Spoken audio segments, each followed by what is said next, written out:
নমস্কাৰ মৰমৰ ছাত্ৰ ছাত্ৰী আৰু মোৰ বন্ধু বান্ধৱীসকল আহম ক্লাছেছ ইউটিউব চেনেলটোত আপোনালোকৰ স্বাগতম জনাইছোঁ। আজি মই লৈ আহিছোঁ তোমালোকৰ কাৰণে এইটো ভিডিঅ'ৰ যোগেদি ক্লাছ 8ৰ জগা জননীৰ সন্তান আৰু পাঠ হ'ল পাঠ 4। ছাত্ৰ ছাত্ৰীসকল তোমালোকৰ কাৰণে এইটো পাঠৰ অনুসৰণিত থকা গোটেইখিনি কোৱেশ্চন অতি সহজ আৰু অতি চমুকৈ তোমালোকৰ কাৰণে লৈ অহা হৈছে। গোটেইখিনি কোৱেশ্চন ইয়াতে লৈ অহা হৈছে তোমালোকৰ কাৰণে। 1 নম্বৰত দিয়া আছে আমাৰ গীতটো সুৰ লগাই গোৱা। এইটো তোমালোকৰ পৰীক্ষাত নাহে, পৰীক্ষাত তোমালোকৰ এক্সামত নাহে, এইটো ক'বলৈ নিদিয়ে। তাৰপিছত 2 নম্বৰত দিয়া আছে আমাৰ গীতটো ভালদৰে পঢ়া আৰু বুজি লোৱা। এইটোও তোমালোকৰ এক্সামত নাহে, তোমালোকক পঢ়িবলৈ নাহে গীতটো। 3 নম্বৰত দিয়া আছে আমাৰ উত্তৰ দিয়া। ইয়াত ক নম্বৰত দিয়া আছে আমাক কবিয়ে কাক জাপি উঠিবলৈ কৈছে। ইয়াৰ উত্তৰটো হ'ব কবিয়ে দেশ মাতৃৰ সন্তান সকলক জাপি উঠিবলৈ কৈছে। ছাত্ৰ ছাত্ৰীসকল এইটো খুবেই ইম্পৰ্টেণ্ট তোমালোকৰ কাৰণে, 1 মাৰ্কৰ আহিব পাৰে, তোমালোকে চাই ল'বা। তাৰপিছত খ নম্বৰত দিয়া আছে দুৰ্জয় অভিযান বুলি কি বুজায়। উত্তৰ মৃতক জয় কৰি দেশৰ গৌৰৱ অক্ষুণ্ণ ৰাখাকে দুৰ্জয় অভিযান বুলি কৈছে। গ নম্বৰত দিয়া আছে দুৰ্জয় অভিযানেৰে কি কৰিবলৈ কৈছে। ইয়াৰ উত্তৰটো হ'ব আমাৰ দুৰ্জয় অভিযানেৰে মৃত্যুক গছকি দেশ মাতৃৰ জয় জিনি আনিবলৈ কৈছে। ঘ নম্বৰত দিয়া আছে আমাৰ জননীৰ সন্তানক কিহে দুৰ্বল কৰাৰ কথা কৈছে। ইয়াৰ উত্তৰত দিয়া আছে আমাৰ কৰ্মহীনতা আৰু কাপুৰুষতাই জননীৰ সন্তানক দুৰ্বল কৰাৰ কথা কৈছে। ছাত্ৰ ছাত্ৰীসকল তোমালোকে যদি মোৰ ভিডিঅ'টো চাই আছা চেনেলটো ছাবস্ক্ৰাইব কৰি ৰাখিবা, যদি ছাবস্ক্ৰাইব কৰা নাই, আৰু পাৰিলে লগতে কমেণ্ট কৰিবা আৰু লাইক কৰি দিবা। 9 নম্বৰত দিয়া আছে তথাপিও নাই ভয় বুলি কিয় কৈছে। ইয়াৰ উত্তৰত দিয়া আছে আমাৰ দেশৰ প্ৰতি থকা গভীৰ দায়িত্ববোধ আৰু ভালপোৱাৰ আগত কৰ্মহীনতা কাপুৰুষতা আদি তেনে তুচ্ছ হৈ যায়। সেয়েহে কবিয়ে স্বদেশ প্ৰেমীসকলক তথাপিও নাই ভয় বুলি কৈছে। 6 নম্বৰত দিয়া আছে কাৰ ভয় নিনাদত শত্ৰু কম্পমান বুলি উল্লেখ কৰিছে। ইয়াৰ উত্তৰত দিয়া আছে আমাৰ স্বদেশপ্ৰেমী জোৱানসকলৰ জয় নিনাদত শত্ৰু কম্পমান বুলি উল্লেখ কৰিছে। 6 নম্বৰত দিয়া আছে আমাৰ আপন পাহৰা বীৰক কি বুলি আখ্যা দিছিল। ইয়াৰ উত্তৰত দিয়া আছে আমাৰ আপন পাহৰা বীৰক দুৰ্মময় বীৰ আজেও নজোৱান বুলি আখ্যা দিছিল। 4 নম্বৰত দিয়া আছে গীতটোৰ বুজি নোপোৱা শব্দবোৰৰ অৰ্থ শব্দ সম্ভাৰ আৰু অভিধান চাই জানি লোৱা। ছাত্ৰ ছাত্ৰীসকল এই কবিতাটোত থকা যিবিলাক শব্দ তোমালোকে বুজি নোপোৱা সেইবিলাক তোমালোকক ডিকশ্যনাৰীত চাই কেনে বুজিবলৈ কৈছে। 5 নম্বৰত দিয়া আছে আমাৰ জাগা জাননীৰ সন্তান গীতটোৰ মূল ভাৱ লিখা। এই কবিতাটোৰ মূল ভাৱ লিখিবলৈ কৈছে তোমালোকক, এইটো খুবেই ইম্পৰ্টেণ্ট, 4 মাৰ্কৰ কাৰণে তোমালোকৰ আহি থাকে পৰীক্ষাত। উত্তৰত দিয়া আছে ৰূপকোঁৱৰ জ্যোতিপ্ৰসাদ আগৰৱালাদেৱে ৰচনা কৰা জগা জননীৰ সন্তান গীতটো এটা দেশপ্ৰেমমূলক গীত। দেশ মাতৃক আহ্বানত দেশে দেশে যুগে যুগে সকলো শংকা আঁতৰাই সুসন্তানসকল নিজ কৰ্তব্য পথত আগবাঢ়ি গৈছে। স্বদেশ স্বজাতিৰ উন্নতিৰ অভিযানত কৰ্মহীনতা অথবা কাপুৰুষতাৰ কোনো স্থান নাই। দেশৰ প্ৰতি থকা অপৰিসীম ভালপোৱাই মানুহক শক্তিশালী কৰি তোলে। জগাই তোলো অন্তৰৰ সাহসী সত্তাক আপোনাৰ দেশক ৰক্ষা কৰিবলৈ মাতৃৰ সন্মান অক্ষুণ্ণ ৰাখিবলৈ কোনো ক্ষেত্ৰতে নীতি স্বীকাৰ নকৰা নজৱানসকল দেশৰ ভৱিষ্যত সুৰক্ষাৰ প্ৰহৰী। কবিয়ে এই গীতটোৰ দ্বাৰা দেশৰ জোৱানসকলক উৎসাহ আৰু কৰ্মপ্ৰেৰণা যোগাইছে। তাৰপিছত আছে আমাৰ ইয়াত খ নম্বৰত দি আছে ভাষা অধ্যয়ন বা ব্যৱহাৰিক ব্যাকৰণ। 6 নম্বৰত দি আছে আমাৰ ইয়াত বাক্য ৰচনা কৰা। এইবিলাক খুবেই ইম্পৰ্টেণ্ট, তোমালোকৰ 2 মাৰ্কছৰ কাৰণে আহি থাকে পৰীক্ষাত, যিকোনো এটা আহে ইয়াৰ পৰাই চাই ল'বা তোমালোকে ভালকৈ। শক্তিমান, শক্তিমান বোলে আমি সকলোৱে গম পাওঁ, শক্তিমান যাৰ শক্তি বেছি তাক শক্তিমান বুলি কয়। শাৰীৰিক আৰু মানসিকভাৱে শক্তিমান হ'লেহে মানুহৰ সফলতা অৰ্জন কৰিব পাৰে। তাৰপিছত আছে আমাৰ কাপুৰুষ, কাপুৰুষ লোকে নিজৰ মান ৰক্ষা কৰিব নোৱাৰে। তাৰপিছতে আছে আমাৰ নিনাদ, বিজয়ী পক্ষৰ জয়ৰ নিনাদত শত্ৰুপক্ষ কম্পিত হৈ পৰিছিল। তাৰপিছত আছে আমাৰ আজে, দেশ মাতৃ ৰক্ষাৰ বাবে যুঁজ কৰা প্ৰতিজন জোৱানেই একোজন আজয়ে বীৰ। তাৰপিছত হ'ব অভিযান, লাচিতে নৰিয়া গাৰেও মোগলৰ বিৰুদ্ধে যুঁজৰ অভিযান চলাইছিল। 7 নম্বৰত দি আছে আমাৰ সন্ধি গঠন কৰা আৰু ভাঙা। এইবিলাক খুবেই ইম্পৰ্টেণ্ট, তোমালোকৰ 2 মাৰ্কছত আহি থাকে, 2 নহ'লে 3 মাৰ্কছত আহি থাকে, তোমালোকে চাই ল'বা ভালকৈ।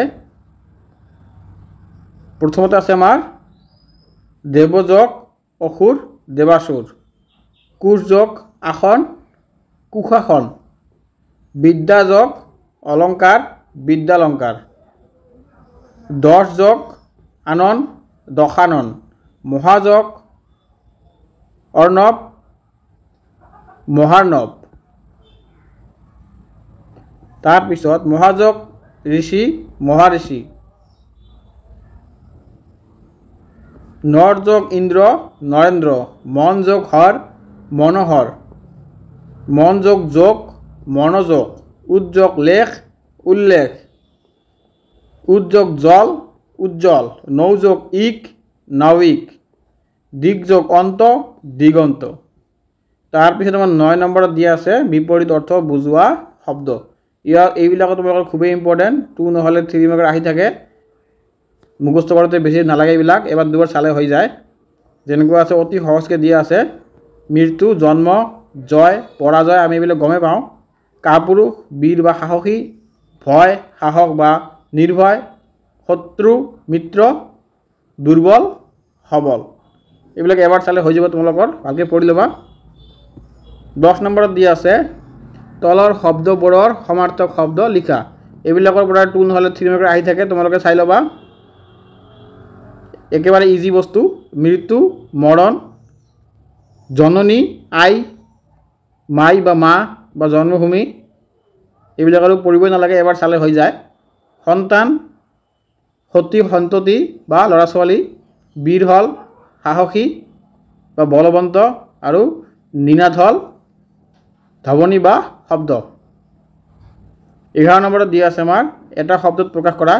ইয়াৰ পৰা তোমালোকৰ আহে 2 মাৰ্কছৰ নহ'লে 3 মাৰ্কছৰ, চাই ল'বা তোমালোকে। প্ৰথমত দিয়া আছে সাহস নথকা মানুহ, যাৰ সাহস নাই তাক কি কয় আমাক কাপুৰুষ বা ভীৰু। খুবেই ইজি কুৱেশ্যন, তোমালোকৰ বেছি পঢ়িব নালাগে, 2 এবাৰ চালে হৈ যাব।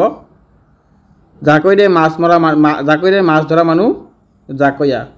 তাৰপিছত যাৰ শক্তি আছে, আগতে পঢ়ি আহিলোঁ শক্তিমান, যাক জিনিব নোৱাৰি দুৰ্জে, এইটো অলপ পঢ়িহে তোৰে চাই ল'বা। 12 নম্বৰত দিয়া আছে তলত দিয়া বিশেষ পদবোৰক বিশেষণলৈ পৰিৱৰ্তন কৰা। ইয়াতে কিছুমান শব্দ দিয়া আছে বিশেষ পদৰ শব্দ, এইবিলাক তোমালোকে বিশেষণ পদলৈ ল'বলৈ কৈছে। বিশেষণ, মান মাননি, এই মানটো হ'ল তোমালোকৰ বিশেষ পদ, এইটো মাননিত আনিলে বিশেষণ হৈ গ'ল। ঠিক তেনেদৰে তোমালোকৰ দুৰ্বলটো হ'ল বিশেষ্য পদ আৰু দুৰ্বলতা হ'ল বিশেষ্য পদ দুৰ্বলতাটো দুৰ্বল বনালে এইটো বিশেষণ হৈ যাব ঠিক তেনেদৰে দৰ্শন দাৰ্শনিক দুখ দুখী মানৱ মানৱতা 13 নম্বৰত দিয়া আছে আমাৰ ভাৱ বহলে লিখা হাতৰ নিজ বাহু বলে সাঁতুৰিব নোৱাৰিলে যা ৰাখা তলে ইয়াৰ উত্তৰত দিয়া আছে আমাৰ সাঁতুৰিব লাগিলে নিজৰ দুবাহুত বল থাকিব লাগিব কাৰণ নিজৰ বাহু আৰু ভৰিৰ সহায়ত সাঁতুৰিব পৰা যায় তেনেকে সাঁতুৰিব নোৱাৰিলে পানীত ডুব মৰিবলগীয়া হয় আনৰ বাহু বলেৰে সাঁতুৰিব পৰা নাযায় তাৰ পিছত এই কথাষাৰৰ পৰা ইয়াকে ক'ব বিচাৰিছে যে জীৱনত যদি মানুহে কিবা এটা কামত সফলতা লাভ কৰিব বিচাৰে তেনেহলে নিজেই তাৰ বাবে কঠোৰ পৰিশ্ৰম কৰিব লাগিব আনৰ সহায়ত তেনে সফলতা আশা কৰা একেবাৰে নিষ্ফল ছাত্ৰ ছাত্ৰীসকল ইয়াৰ পিছত দিয়া আছে আমাৰ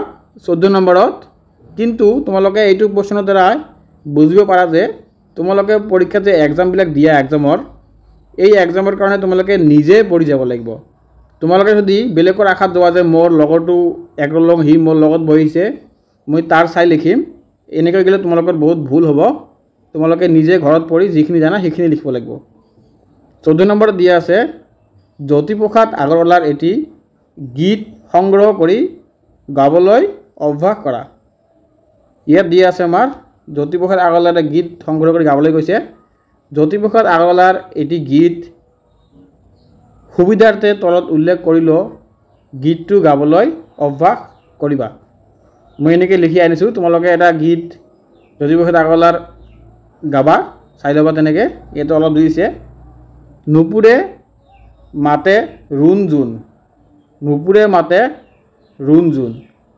নুপুৰে মাতে সখী যাবৰ বেলি আবাৰ হিয়াখনি বিষাদে ছাটে তাৰপিছত চালে চলি চকুতে সখী চকুপানী নাটে যোৱা সখী দিছ বিদায় মনতে ৰাখিবা সদায় এৰান কি হতে তাৰপিছত সখী এৰান কি হতে এইটো জ্যোতিপ্ৰসাদ আগৰৱালাই লিখা এটা গীত তোমালোকে পঢ়িবা তাৰপিছত 15 নম্বৰত দিয়া আছে জ্যোতিপ্ৰসাদ আগৰৱালাই ৰচনা কৰা নাটক কেইখনৰ নাম লিখি তাৰে এখনৰ কাহিনীটো চমুকৈ লিখা ইয়াৰ উত্তৰত দিয়া আছে আমাৰ জ্যোতিপ্ৰসাদ আগৰৱালাই ৰচনা কৰা নাটক কেইখনৰ নাম হ'ল কাৰেঙৰ লিগিৰি ৰূপালীম শনিত কুঁৱৰী নিমাতী কইনা লভিতা সোণ পখিলী কনকলতা সুন্দৰ কোঁৱৰ আৰু খনিকৰ তাৰপিছত দিয়া আছে আমাৰ এই নাটকসমূহৰ ভিতৰতে নিমাতী কইনা জ্যোতিপ্ৰসাদ আগৰৱালাৰ এখনি মনোমোহা শিশু নাটিকা ইয়াৰ কাহিনীটো চমুকৈ তলত দিয়া হৈছে প্ৰথমত আছে আমাৰ ইয়াত আমাৰ বুঢ়ী আইৰ সাধুৰ অন্তৰ্গত নিমাতী কইনা নামৰ সাধুটিৰ পৰা নাটকখনি ৰচনা কৰা হৈছে ইয়াত দুটা ঘাই চৰিত্ৰ হ'ল নিমাতী কইনা আৰু ৰূপকোঁৱৰৰ নিমাতীক ইয়াত বোধন কৰিবলৈ দিয়া কলা লক্ষ্মী স্বৰূপে আৰু ৰূপকোঁৱৰক চিৰসুন্দৰৰ প্ৰধান মহাসিদ্ধ সাধন ৰূপে অংকন কৰিছে কলা লক্ষ্মীয়ে সাধকৰ আমন্ত্ৰণ আৰু বোধন মন্ত্ৰহে উদ্বোধিত হৈ জগতত হাঁহে কলা লক্ষ্মীৰ হাঁহিয়ে হৈছে আনন্দ আৰু তেওঁৰ গানেই হৈছে বিশ্ব শান্তি মানৱ জাতিৰ সকলো কলা সাধনাই পৃথিৱীৰ আনন্দ আৰু শান্তি প্ৰতিষ্ঠা কৰে। মানুহৰ সভ্যতাৰ অধিষ্ঠাত্ৰী হৈছে কলালক্ষ্মী। পৃথিৱীত আজি সকলোৱে নানা কলা সাধনাৰে এই কলালক্ষ্মীৰ হাঁহি আৰু গান উলিয়াব পৰা নাই। চিৰসুন্দৰৰ একান্ত সেৱক ৰূপকৰৰ হাতত পৃথিৱীৰ ভাৰ পৰিলেহে পৃথিৱীত সুন্দৰৰ ৰাজ্য স্থাপন হ'ব। নিমাতী কইনাই অৰ্থাৎ কলালক্ষ্মীৰ মুখৰ মাত ফুটিব, মুখত হাঁহি বিৰিঙিব আৰু আনন্দৰ গীত বাজি উঠিব। তাৰ পিছত ইয়াই থুলমূলকৈ নিমাতী কইনা বা ৰূপকৰৰ নামৰ শিশু নাটকখনিৰ কাহিনী বিষয়বস্তু। তাৰপিছত আমাৰ 16 নম্বৰত দিয়া আছে কৰ্মহীনতাই মানুহক এলেহুৱা কৰে, গতিকে আনবোৰতে আমি সক্ৰিয় হৈ থাকিবলৈ কিবা নহয় কিবা এটা কাম কৰি থাকিব লাগে। বিশেষকৈ আজিৰ সময়ত নিজকে সক্ৰিয় কৰি ৰাখিবলৈ আমাৰ কামত অহা কিছুমান সৰু সুৰা কাম কৰিব লাগে। তাৰপিছত তলত কিছুমান কাম উল্লেখ কৰা হ'ল। প্ৰত্যেকেই তলৰ কামবোৰৰ যিকোনো এটা বাছি লৈ নিজৰ মতে আজৰি সময়ত কৰি শিক্ষকৰ হাতত জমা দিবা। ছাত্ৰ ছাত্ৰীসকলে এইটো বেছি ইম্পৰ্টেণ্ট নহয়, তোমালোকৰ পৰীক্ষাত নাহে এনেকুৱা ধৰণৰ কুৱেশ্যন। প্ৰথমত দি আছে আমাৰ ছবি অঁকা। আমি আজৰি সময়ত কি কাম কৰোঁ এইবিলাকৰ বিষয়ে লিখিবলৈ কৈছে। এইটো বেছি ইম্পৰ্টেণ্ট নহয়, তোমালোকে এনে চাই ল'বা।